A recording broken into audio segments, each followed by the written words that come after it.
Still cute in the house. Mas cute ako sa tuta nyo. Ako'y binatang di kasing pogi ni Empoy at di rin kasing tanyag ni Coco Martin. Ang hobby ko ay mag-compose ng song upang ang talent ko ay gumaling.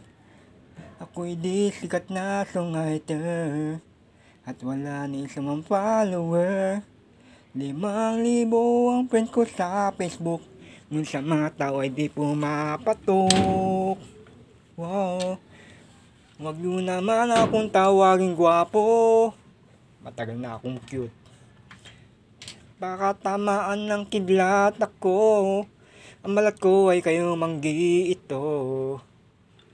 Mas cute ako sa tuta nyo. Ang type ko ay Elena Debia o Kim Domingo. Ang ganda nito. Pag ako'y minahan nyo ng totoo, walang hanggan pag-ibig ko sa inyo.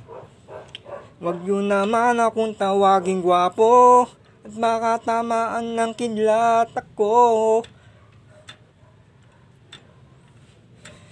Si Jepoy ay cute ito. At baka magkaroon ng bagyo.